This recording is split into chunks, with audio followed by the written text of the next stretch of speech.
Hey, audit and fraud friends and family. Have you ever had someone come out to your house and say that they fixed something and, well, they didn't?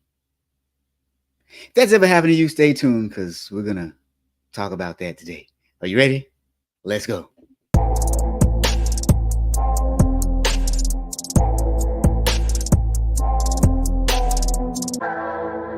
Welcome to the Friday Fraudster podcast. Join them as they discuss sad, funny, and sometimes disturbing fraud stories. Be sure to catch past episodes on your favorite podcasting platform or go to www.fridayfraudster.com.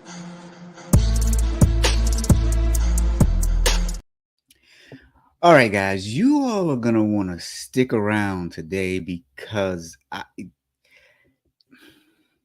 kind of speechless. This one has more twists and turns than the roller derby. Um, it's just fascinating. And for my friends on LinkedIn, again, sometimes the app is buggy and sometimes you can't comment. If you can't comment, you can always go over to our YouTube channel.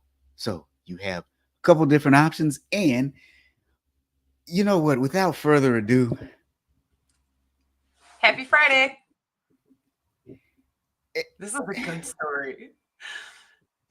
I guess good isn't. Can we say it's good when we're talking about fraud? so we've had some doozies before, right? Mm-hmm. This one, I don't even know. So, I was going to try and start off with, okay. I was going to start by asking a silly question like I normally do and then trying to tie it into everything else. I don't know where to start. I mean, okay. You know what? Here's where we can start. Christine, have you Yes. ever volunteered at a homeless shelter? No. Okay, so that probably sounds really bad. I have peeled and made like 20 pounds of mashed potatoes. So my friend and I made meals, and then she went downtown Nashville and handed them out to the homeless during Thanksgiving. So that's my extent of doing that kind of stuff. Yeah, a lot of people do it during Thanksgiving, right? Mm-hmm. I was a part of this one association where we would have annual conferences all around the country. And wherever we would go, we would find a shelter to volunteer at, and we would serve food. Okay. And most times the shelters were in decent condition. You'd hope that they would be, right? Right. Because people are staying there, and sometimes they're just eating there. And I think it's important to make sure that these services that we're providing to people are at least adequately sufficient. You're not staying in the Taj Mahal, but at least they look decent. The Mm-hmm. water's running, the food is decent, the kitchen works. Yeah. Seems I mean, reasonable, right? right. I would hope that's reasonable. I mean, Yeah, I think that's yeah, reasonable. running Yeah, water. I mean, yeah, yeah. I almost think of it like the setup would almost be like a public school setting. Is that a Ooh, comparable thing? So like you're gonna you have like know, main restrooms, you might have like showers that would be in a gymnasium and stuff like that, but it's not like you're staying in a hotel. That's the way that I yeah, kind of was thinking of it. yeah. I think that would be a fairly Mhm. decent way to put that. And then oftentimes, too, these are funded by the city Mhm. or maybe even the state because you can apply for federal grants and things like that for food and or to fix up the actual physical facilities or sometimes for programs. So sometimes you'll have, I remember this one shelter used to have job placement programs where they would teach people how to do their resume and things like that. And it was funded from a grant that was sponsored by the city. Mhm. Yeah. And yeah, And I'm all for that because I'm that person that is definitely like I'm forgiving, to help those less fortunate, because even if it means that you give to 10 and it makes a significant difference in one person's life to get out of that situation, it's worth it. Right? Mhm. And so, like I said, you can apply for grants, and oftentimes they'll give you those grants. And we've talked before on this program how there's a lack of oversight oftentimes when it comes to those grants, because money gets handed out, and sometimes people follow up a year or two later, and sometimes they don't. And sometimes we treat them like PPP loans, and we we just hand the money out, and yeah. Well, we've had quite a few government cases. We all know there's no oversight in government. I'm pretty sure we could all agree on that. True, true, true, true. Yeah. So I want to know from anybody listening, and Thomas is in Florida right now. Greetings, Thomas from sunny Florida. I want to know from anybody, have you all volunteered at a homeless shelter? And what was your expectation as far as the facilities? Have you ever volunteered at a homeless shelter? And what was your expectation for the facilities? Because, like I said, I think most of us would expect a baseline level of cleanliness, friendliness, and some service. And every time we did it, we would meet very interesting people. We'd sit down and have a talk with people. And it's always amazing to discover how people end up in the situations that they end up in. And it makes you thankful for the things you do have, even those of us who don't have much. Right. Mm-hmm. Yeah. So, Christine doesn't even know what to say. She's just shaking her head. Oh. Now, I'm guessing this is probably Stephanie. She says, I have not, but I would expect the facilities to be clean and welcoming. And then on top of that, when things break down, you would expect them to be fixed with a certain sense of urgency, depending on what it was that broke down. And feeling safe in the environment. I mean, Yeah. especially if you're homeless, I would assume that wherever I'm staying overnight in a building, I would feel safer there than staying out on the streets at night. Ah, okay. And I think this might be Stephanie saying the church that I attend has periodically hosted the homeless. Yeah, yeah. So, with that said, in today's story, in the latest scandal involving a social services nonprofit, they allegedly bilked money from the city to the tune of about $105,000, and this was in San Francisco. And it is assumed right now that they will be barred from applying for or receiving any more funds for about 5 years after the allegations. Now, while $105,000 does not sound like a lot of money compared to a lot of the things we talk about here, this is a very interesting case. Let's talk about what they did. One of the first things they were accused of is providing false invoices for repairs. Those were linked to a an exterior paint job and the removal of deadbolts at the Oasis Hotel. Now, that was a family shelter in San Francisco that at one point they're saying was on the brink of failure and closure, but they got a little bit of money from the city. What do you think, Christine? I was going to make a remark when you're like, what they did. I'm like, you mean what they didn't do? Fix the problem? Yeah. And they weren't huge fixes. Like, I think that's the thing that I'm sitting here and going, you had to do what? Paint and remove deadbolts. That was it, right? That was it. That was it. We're not talking about plumbing issues. We're not talking about electrical. We're not looking at like drywall repair. You had to paint the outside of the building and remove the deadbolts. Now, keep in mind, it's the deadbolts because they want to make sure they can access the rooms in case of an emergency. that was their main concern.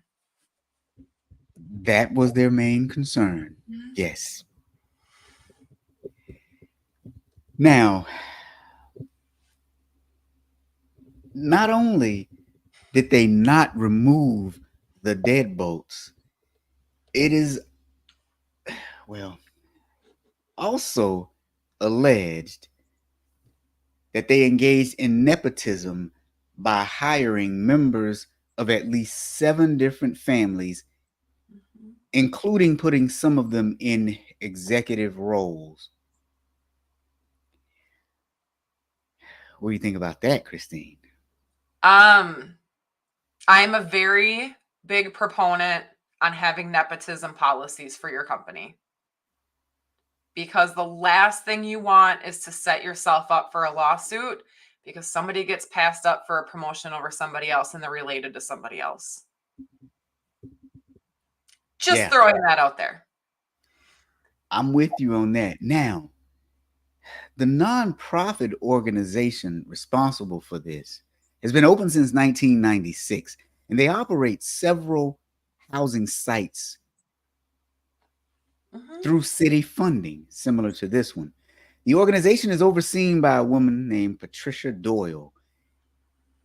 The interesting thing about her is that more than a decade ago, she was accused of financial mismanagement while at another nonprofit. Oh, it gets better. Because I think thinking about. Oh, go ahead.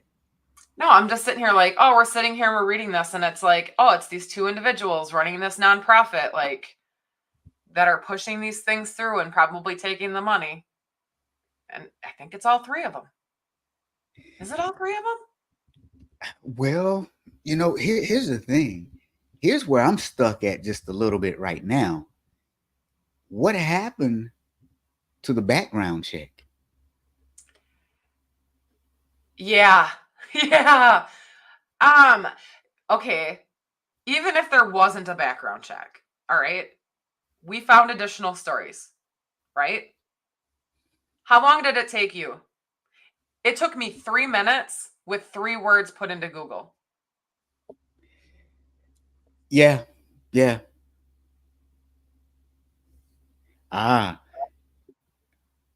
Historically, in my hometown of New York City, the homeless were placed in hotels that were, shall I say, distressed with rates rivaling 4-star hotels.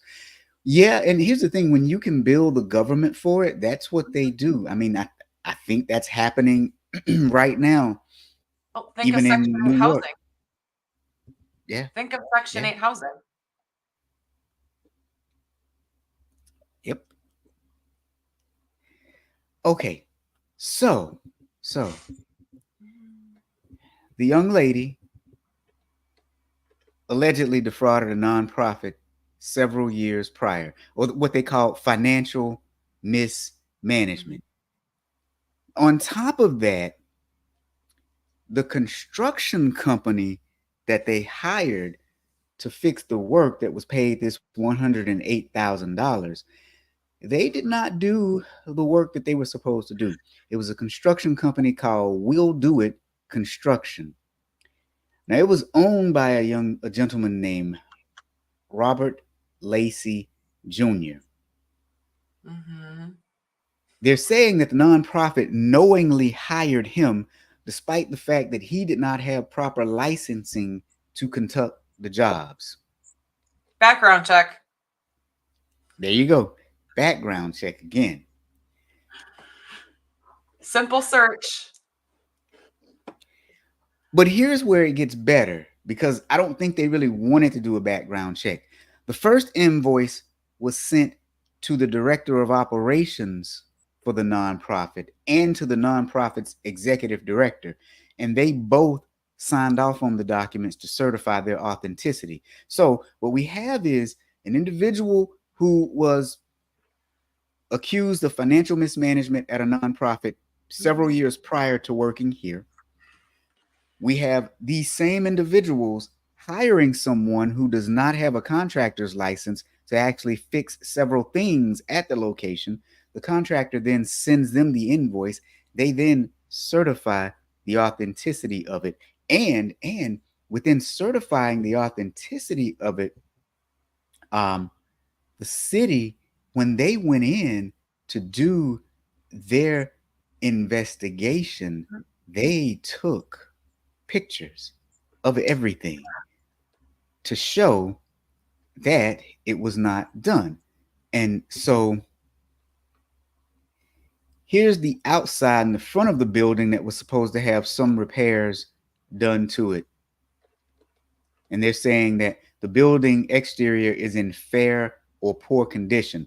Now, I also forgot to mention that they had gotten warnings too about these things. So they had gotten warnings. And so the city came back in. And as you can see here, bad condition on the front. You have mold and rust up here. Well, heavy fungus is what they're saying. On the roof, there's the roof again. Yeah. And I was looking for, here's a crack in the ceiling outside, or the walkway, I'm sorry. So this is a walkway that someone could actually fall into. Now, I was looking for the pictures of the things, the door that they were supposed to fix. It's in here somewhere. Here's ancient piping in the boiler room. That does look really, really bad. Let's see. I got to go back. I think I skipped the actual things that the construction company was supposed to repair. I'll find it in a second. But the city came in and the city actually took photos to show what was happening. Because they followed up. Okay, somebody said we'll do it, didn't do it. Yeah, they did. And this is what I was getting at. Can you say kickback? Everybody knew. So I'm wondering who got the kickback, because the city had warned them twice. And after being warned twice, they still didn't repair it. As a matter of fact, they hired someone to come in and repair certain things, and that person lied and said they repaired it, got paid for repairing it, and didn't repair it. Did they not think the city was coming back in a third time? And it was even more than that, because they got corrective action notices that they weren't even keeping up their registration for the business. I forgot about that. You're right. Like, you're getting funding from us. Please go and pay the $25 to re-register your business. I'm sure it's probably like $100, but when you're getting $100 and some $1,000, keep your registration active. Well, and like you said, some stuff was very, very simple. So, for example, these are the deadbolts that they were supposed to remove, and he charged $15,000 for deadbolt removal. It doesn't cost $15,000 to remove deadbolts, and if you got paid $15,000 to remove deadbolts, you could subcontract that out to somebody else for like $300 and still pocket $14,000. Hey, I'll go buy the screwdriver right now if you want to pay me $15,000 to go remove deadbolts off of doors. Yeah. So that's a picture of the evidence of the deadbolts still on the door and not removed. But it was just 2 deadbolts at that. I'm wondering if it was more than 2, though. Seriously, I couldn't find all the rooms. That's what I was guessing, but I couldn't figure out how many doors that would have been. You know? Yeah. I mean, the last 40 pages of the docket is all of the things they violated. All of their letters that they got sent before they found out about the fraud. Oh, but my friends, if you are listening today, just wait, because there's more. I'm going to talk about some of the things right now, but towards the end, this thing took a real twist and turn. But since we're going down the rabbit hole, let's talk about the letters that they got from the city. These letters identified 10 categories of fiscal mismanagement and poor performance. The first was the most shocking to me: illicit and illegal video and audio recording of guests and employees. So apparently, they recorded guests and staff in private offices without their consent during confidential conversations.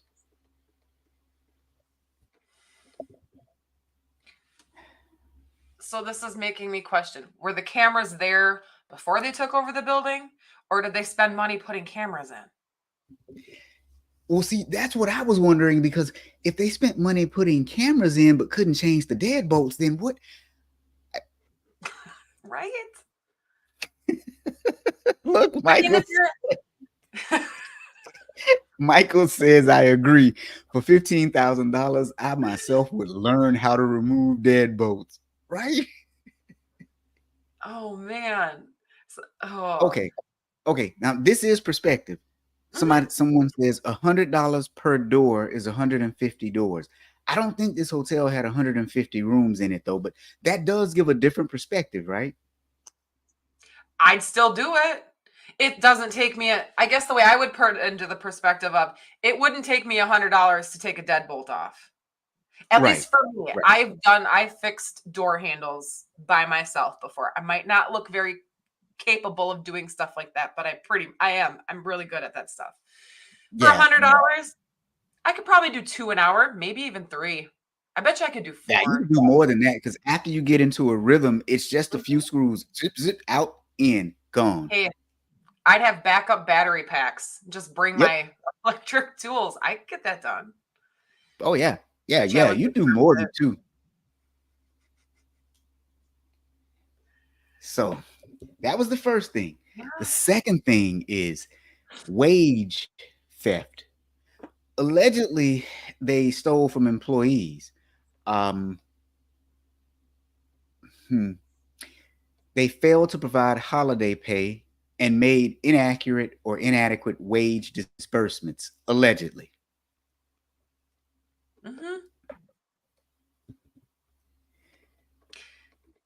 Was that them stealing from real employees to pay their family members that they hired? That weren't supposed to be hired? That were not approved? Right. Like, but wait, folks, it gets even better. We're only on number 2 of 10, and then there's something else after that. I got you. The LinkedIn user, that's my buddy Anthony Dave. Anthony, man, how are you, sir? It's been a while. We should catch up soon, man. We should catch up. So this is the Titanic. This is the Titanic. We're seeing the tip of this iceberg. We haven't even hit. We haven't, bailed ship or went overboard. We're at the tip here. Yeah, this one is crazy. So then they mentioned the nepotism, and they have a list of family members and officers that were related. Again, they're saying it's at least 7 different families, including a child of the board vice president. They're also saying that they failed to maintain compliance with federal and state contracting requirements. And this is what Christine was talking about, including registering in the federal system of award management database and delinquency on the California Office of Attorney General's Registry of Charitable Trusts.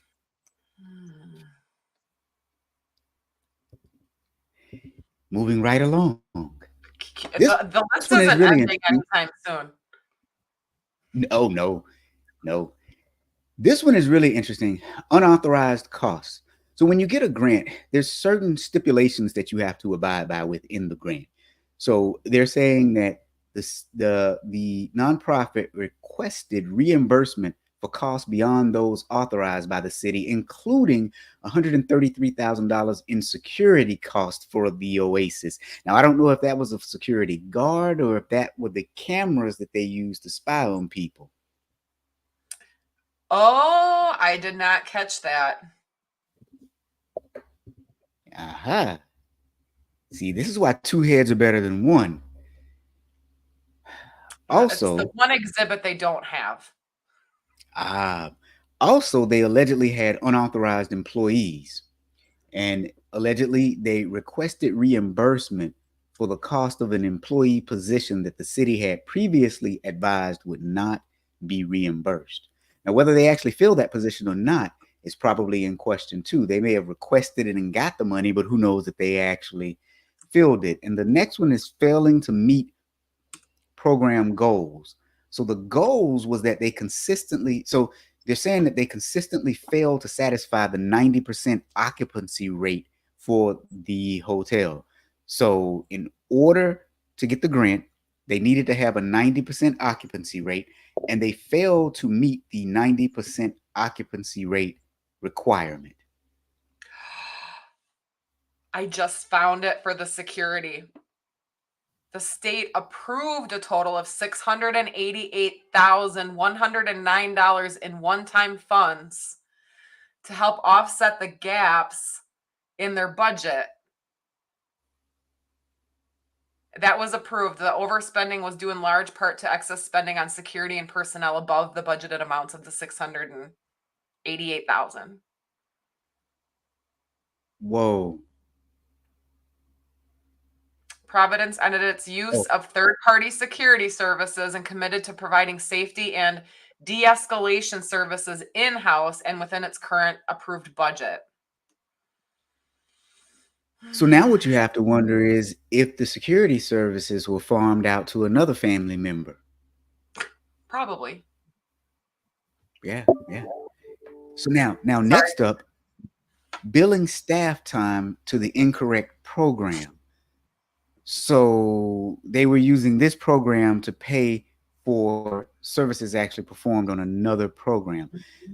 And the next thing is lack of responsiveness. So it said that they failed to respond to city staff timely. And then the last thing is hiring staff without approval. They hired staff for positions without the required approval from the city. And the recommendation for all of this is that they should be debarred. They're For seeking 5 debarment. years. Yeah, for 5 years. That was pretty interesting, the time period. So I would have sat here and been like, okay, 5 years. If this was everybody's first time being in trouble, I could probably live with that, because we do need homeless shelters, So maybe, I don't know, they didn't know what they were doing, first time trying to help out. Yeah, no, that's not the case. But they've been in business since 1996. Let's not forget that part. I know. They have been in business since 1996. Because they have more than just this one, correct? They have more than just one location. Yes. Okay. Yeah. Now, the city has gone on record to say that they will be prevented from receiving new funding until the debarment proceeding is complete. So now they need to have a proceeding to determine if they will be debarred and for how long. The penalties do not automatically terminate the current grant agreements with the city, though, which is around $7.2 million as of 2022. Gosh. That's a lot of money. I don't, it's a lot of money that could have helped a lot of people that really needed it. Now, it gets even more interesting, though, because they aren't the first group. There's another group in San Francisco called the J&J Community Resource Center, which was barred from funding in February after they allegedly swindled at least, now it says at least, which means it's probably more, right? At least $100,000 in reimbursements for things like booze, cigars, and motorcycles. Who on that one? I didn't come across that story. Are they related to anybody in this story? Not that I could tell, but we do have some people that are related to people in this story. So now, the gentleman who owned the construction company, his name was Robert Lacey Jr. Well, apparently, his father is a pastor of a church that also has a K through 12 school associated with it. And the elder Lacey, well, he pleaded guilty in 2002 to theft of government money for taking his deceased father's Social Security payments. Uh-huh. What do you think, Christine? I'm not shocked.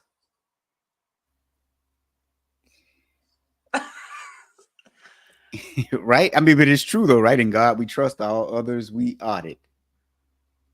Because that ain't all. Yeah, folks, that is not all. There's a lot more that happened. Mr. Lacey Jr. We'll do it, Well, but we're don't talking about do it. senior now. Yeah. Yeah. So Mr. Lacey Sr., the father to Junior, who had the construction company that didn't do the repairs on the homeless shelter. So now Senior again was the pastor of a church, or wait, yes, he was a pastor in a church that had a K through 12 school. Well, apparently the schools that he operated vastly inflated their enrollment numbers to collect extra taxpayer funding. Surprise, surprise. Stealing from the government. Yeah. Yeah. And former students are coming forward and saying that they were physically abused at the very same school. By By Mr. Lacey Jr., who owned the construction company, who was the subject of the first thing we talked about at not doing the repairs at the homeless shelter. Mm-hmm. I mean, this is insane. And he was also getting paid. He was getting paid to teach at the school. And it was supposed to be $40 per hour to help students that were struggling. But the students are like, sometimes like he wasn't there all day. Like we would sit in the classroom and then he'd come in and show up at like 11. Yep. But wait, it gets even more interesting. So the school received money from the city, but it also collected tuition from parents. Now, that's not unusual for a private school. However, the school allegedly forced students to essentially panhandle and beg for money at the local BART station. BART is their train system in San Francisco. So the students were begging for money at the local BART station. So some parents said that they paid tuition at $400 per month. Now, that's actually cheap, like really, really cheap Right. for a private school. But some parents said that they paid $400 per month in tuition, while other parents said that school was free as long as their children did fundraising at the BART stations. I mean, this thing is like amazing. And I don't mean that in a good way. But then now you got to mention Lacey's other son, or Lacey Jr.'s brother. Oh, wait a minute. I think I missed that one. Hold on. This is all you, Christine. He was also part of that school. So and here's the thing. All three of them are pastors. So Senior was a pastor. I was able to find Junior on Facebook, and he posts every single day his sermons that he does live. He holds events with other pastors in the area. And then his brother, Andrew, is also a pastor who frequently presents on some of his like group discussions and stuff. And his brother, who helped with the school and the soliciting, he pled guilty to felony welfare fraud in 2004. I missed that one. He received $13,500 in benefits. Then in 2007, the State Employment Development Department obtained a $3,000 judgment against him for receiving excess benefits due to fraud or misrepresentation. Everybody calls the Holy. Lacey's smooth talkers. You know? Yeah. Wow. All right. So listen, guys. For those of you who have joined us today, normally this is the part where I kind of recap and then move forward with some other details. And this is too much to recap. I don't even know how to recap. But here's what I am going to do. I am going to have a word from one of our sponsors today. And that sponsor, of course, is, well, me.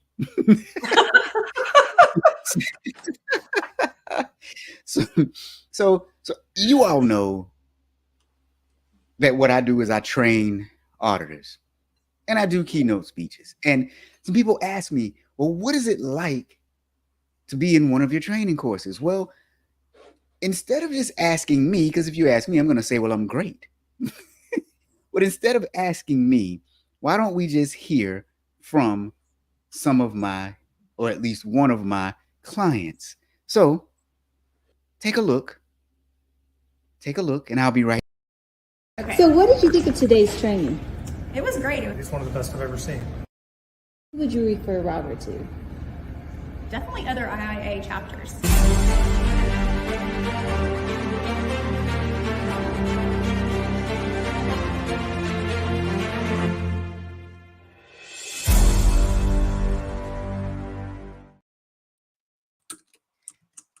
So did we see the part where he said I was probably one of the best he's ever seen? I mean, did we see that part? I heard it. I want to make sure. Okay. Are you like watching it and thinking that you're talking to yourself and it's your inner voice just protruding that out like, oh, somebody else did say that. You are great, Robert. I was wondering if he actually said it or not. Right. So listen, I think this is probably still Anthony saying their kids can use family mugshots for the school family tree project. Oh my gosh.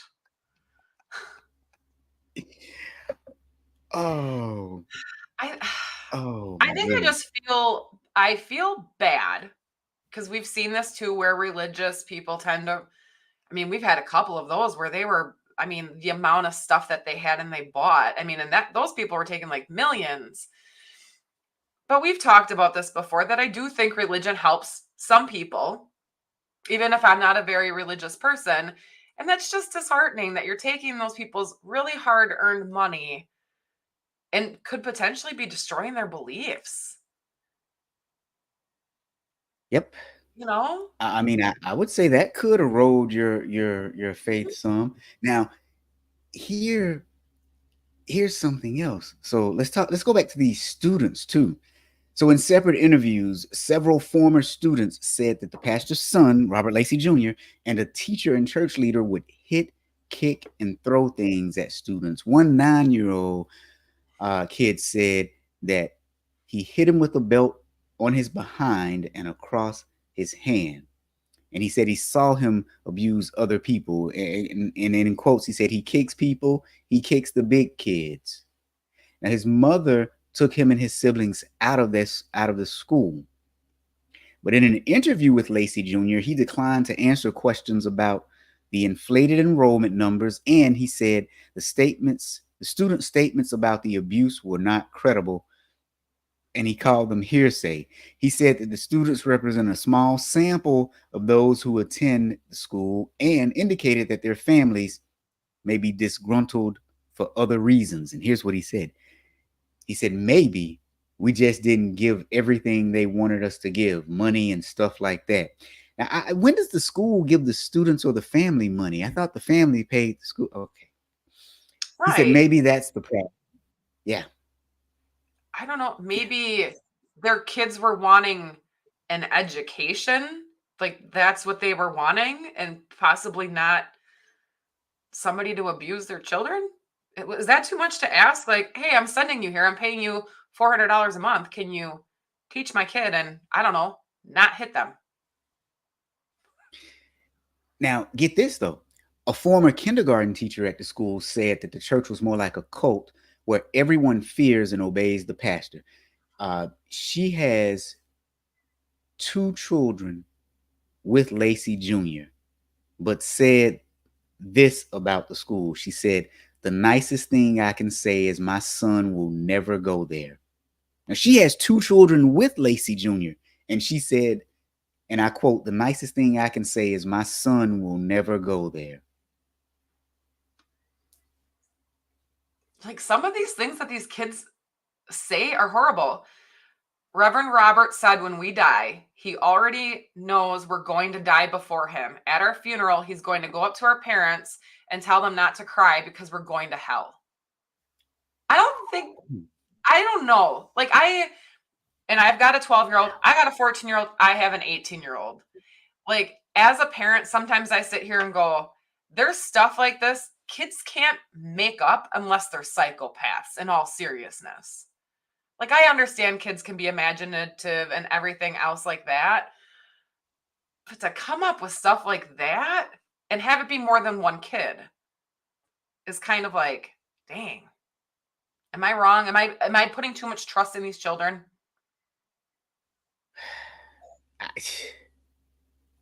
Maybe. I don't know. So okay. Children sometimes don't speak up though, because they're scared. Right. So, and I guess now, just like all the stuff that we're saying, it's just so far fetched out there. Like, one of the kids said, I was afraid he was going to hit me. He was throwing a roll of duct tape at another student.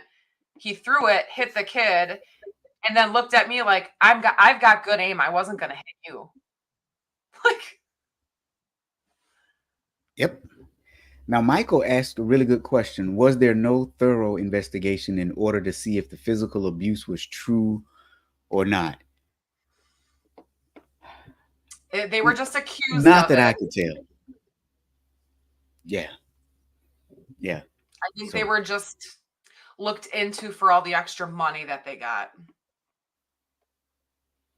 So now let's talk data analytics and what could have been done from a data standpoint, because so part of the money is doled out based on the number of low income students at the school, and the rest is based on total enrollment at the school. So since 2003, with one exception, the school reported to the State Department of Education that it had 195 students, so about 15 in each grade. And that exception was in 2008 and 2009, when it reported it had 265 students. However, at the same time, the school reported to the state a low number of graduates, and they had only 12 graduates over the past 4 years.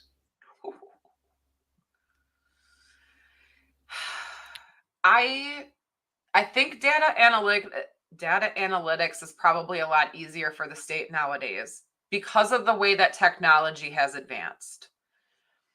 So an example is, every year I have to go onto a portal and re-register my children for their school district. Or if I want to do open, because we allow open enrollment here in Wisconsin. So I can open enroll them to any other school in the state of Wisconsin as long as they have space for open enrollment. So they have so many spots for all the kids that are in their district, and then whatever they have capacity is open for open enrollment. So it's making me wonder if that is how things are now, and then that data is driven to the state for funding. Is it harder for this type of fraud rather than the school just turning in numbers? Yeah, well, and this is a private school, so it's a little different, right? You just fill out the forms saying what your numbers are. So to your point, yeah, I agree with that. Now, here's something else though. They claim to have nearly 200 students, but an inspection by the State Department of Social Services in just this past March, they were trying to determine if the school was also running a daycare. They found 14 children at the school one day and then 12 the next. the entire school. Yeah. So what they decided to do was actually this is a nonprofit watch group, California Watch. They observed about 6 children trickle into the school one day, and then 9 who were dropped off by a school van. And that was last month. They stayed there for about 2 hours, from 7:45 to 9:45. That's not even like pre-K. It's not even a half day.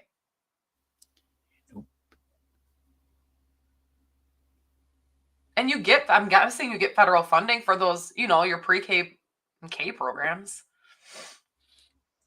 You get funding. I don't know if it's federal or state, but you definitely get funding for the pre-K programs. Yeah, as part of the bankruptcy. Oh, so they claimed bankruptcy proceeding in 2004. A church representative said the school had no more than 20 students.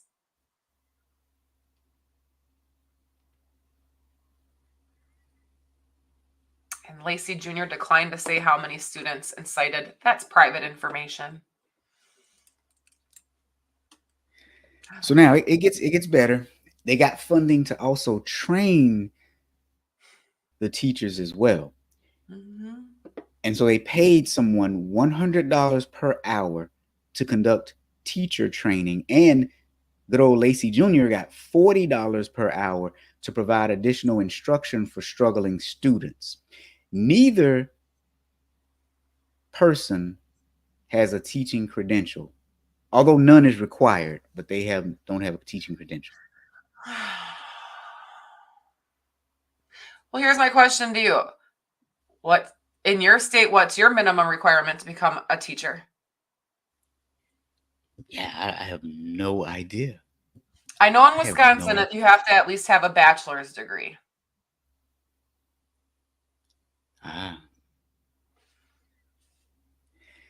But it gets better. Last year, Junior also invoiced the district for $100 per hour for 30 hours to fix computers for students to use.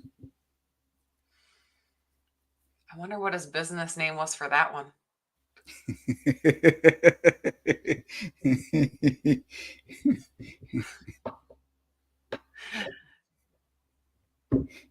Oh, now this is Stephanie right here. She said the bar is low in Idaho. Yeah. Oh, goodness. Yeah, like this one just went in like 80 different directions, and I kind of feel bad because I latched onto Lacey Jr.'s story and I didn't even check out the other two. Look, Because do you think, so even with our first story that we were talking about, because a lot of the money that was gone, it was because of Lacey Jr. submitting the false receipts, right? Can we agree on that one? Yep. So everything else that they did, employing their family members, everything else, which were still big no-nos. But I don't see anything where the other two that signed off on these invoices received any money. Not saying that they couldn't have. Junior could have given them that kickback, that side, a side check. But I guess that's what I'm wondering is what did you get out of it? I mean, it would go back to what the ex-wife said about it being something like a cult. So now listen to this though. They're saying that he may have a history of benefits fraud. Former students said that Junior often left the class for hours or showed up very late. And they're quoting some of them saying most of the time he wasn't there. Like he wouldn't get there till like 11 o'clock. So we would just be waiting for him. Students also said that they hardly ever got to go outside and play or use the computers that were fixed with the federal money. Now, when it comes to him, the resume that he provided the district states that he has a bachelor's degree in psychology and was a candidate for a master's degree, although it also said that in 2010 he got a doctorate degree. I think one comes before the other.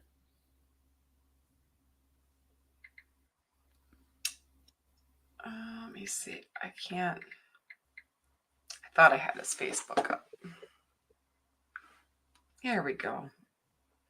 So he states he studied psychology and biological sciences at California State University.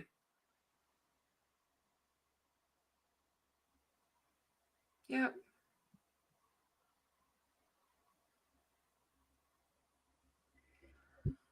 They're saying that they still have them at the BART stations, or had at least, and that people were still making donations there as well. So now they still have the St. Andrew MB Church, private school K through 12th, theological academia. So I'm guessing it's still open. It might be. I mean, because it's kind of hard, right? Because I'm assuming that it's doing a good service to the community. Mm-hmm. And so how do you just close the doors?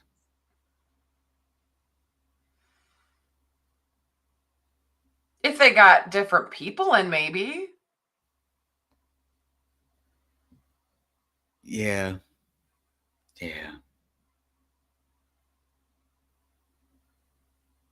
I don't know. And Stephanie says, too many bunny holes to go down on this one. Yes. A whole lot of carrots to chew on. I'm trying to see if we missed anything. I don't think we did, but I'm doing one last sweep of all the documents, trying to see if I indeed missed anything. We talked about they want to ban them for up to 5 years from receiving funds. We talked about this being in San Francisco. I don't think we missed anything. Did we miss anything, Christine? No, I think when we were researching, like when I pulled up this one, I was kind of like, there's no way this is too coincidental. Because the place that this happened and our first story happened, they're only 25 minutes away from each other on the map. Right. One was in San Francisco. The other one was in Oakland. Yeah. I stink at geography, so I had to pull up a map and Google it. You know where San Francisco is, right? Oh, no. Oh, I know where San Francisco is. Yeah. But I mean, it's horrible. Like people, it's bad. Like I'll be like, oh, where are you from? In a town in like Wisconsin. And it's a town I heard of. And I'll be like, I don't know if that's north, south, east, or west. And like my husband did not grow up in the state.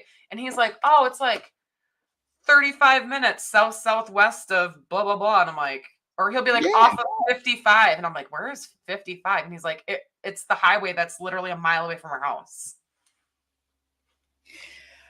I mean, you got to use the sun to travel too, right? And then use the moon to travel at night. And you know how to find north from south, though, right?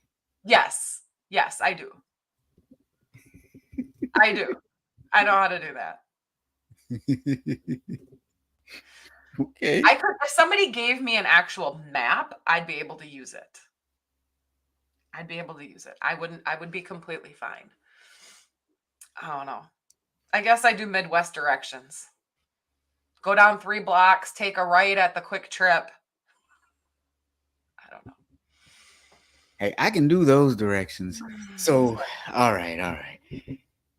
So, everyone, this week was kind of a doozy, right? We just went in all types of directions, but hopefully you enjoyed it, learned from it. I don't know. And that we didn't hype it up too much. I think I was excited because it was just like bouncing here. Well, I don't even know how to summarize it. I try to, but essentially, you all, today's story was about a school that received, well, no, I'm sorry. Today's story was about a shelter for the homeless that allegedly defrauded the government by invoicing for repairs that weren't done and a few other things, 9 other things to be exact.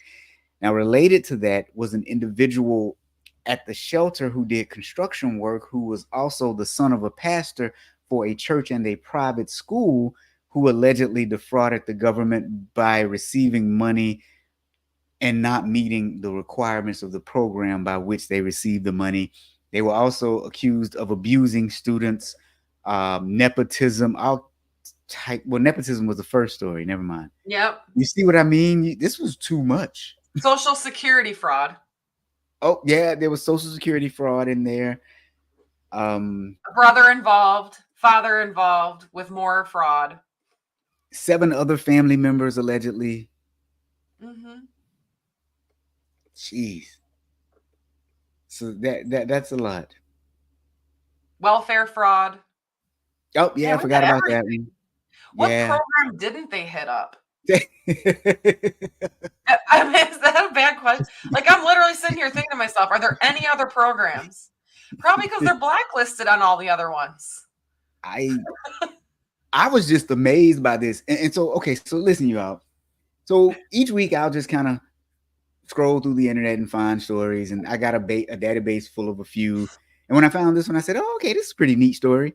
And then I'll put them off to the side. And then a few days beforehand, I'll start to really research and see if there's anything else I can find. And so yesterday, or this morning, I think it was yesterday, I was looking at this one and I was like, oh, this is insane. So now we've got to guess 15 years because it included government benefits fraud. We've got to guess at how long they might serve if found guilty, if found guilty. Gosh. But that's the thing. Like right now, in everything, well, no, because his name was in that, wasn't it? So they are bringing charges against Lacey. Or are they bringing, well, that's the question. Is it just charges right now? Or is it just the disbarment? I'm guessing they probably have to get disbarred first, and then they'll bring those charges. That's what it sounds like, because that's still pending. This is just wild. The other thing that's interesting to me is that the dollar amounts for each occurrence is fairly low. You know, like most times we'll have somebody who steals millions of dollars. One time it was 15,000, another time it was like 12, and one time it was 7. These are low dollar amounts. So I'm guessing maybe there are quite a few different things that they're doing for a small dollar amount that add up to a big amount. I don't know.